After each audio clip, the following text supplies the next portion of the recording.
Сәлем қыздар, бүгін осындай медовый тортын жасап үйренетін боламыз.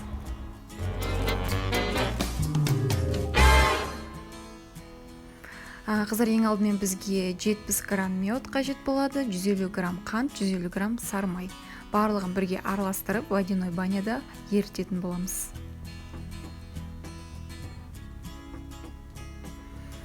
Водяной банядан алып шығып, 2 қасық сода қосамыз. 2 қасық кішкентай қасық сода қосып, қайтадан водяной баняға алып барып, жақсылап ерітетін боламыз. Водяной банядан алып шыққан соң осылай ісіп тұрады. Бұны бір жерге қойып, жұмыртқаның барлығын жарып аламыз. 3 жұмыртқаны жарып араластырамыз. Және жаңағы сұйықтығымыз суыған соң жұмыртқаны осыған араластыратын боламыз.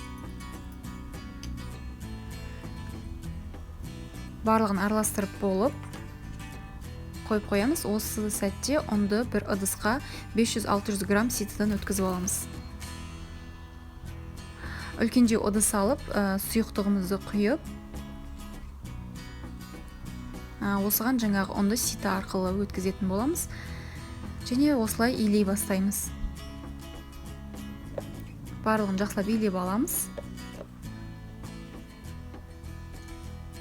Осымен бізде қамыр дайын, пищевой бумагамен орап холодильникке жібереміз. Біз холодильниктен алып шықтық 2 сағаттан соң. Осыны 8 бөлікке бөліп, мен қазір жайып шығатын боламын. Пергаментке барлығын жайып шығамын қамырдың осылай. Барлығы думалақ болу қажет емес, кейін кесе саламыз. Менде қамыр барлығы дайын, 180 градуста пешті қыздырып, соған пісіріп алатын болам. Осымен біздің кождар пісіп шықты, шет-шеттерін суымай жатып, осылай түзулеп кесіп аламыз. Қамыр суыған соң кесе алмай қаламыз. Бізде кождардың барлығы дайын болды.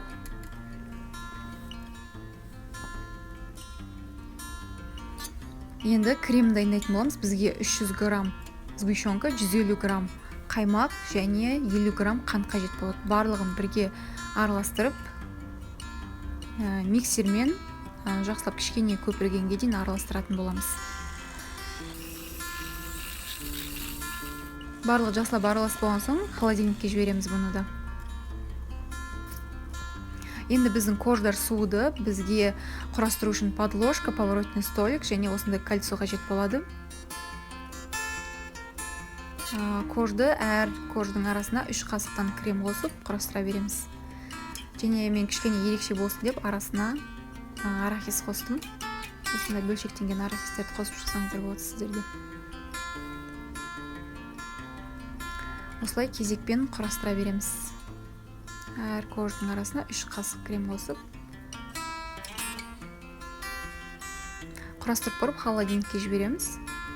Жаңа шет-шеттерінен шыққан кождарды біз блендермен майдалап шығатын боламыз.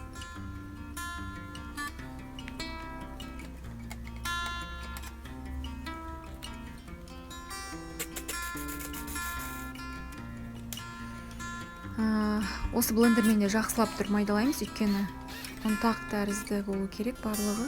Холодильниктен алып шықтық, енді беттеріне ұнтағымызды себетін боламыз.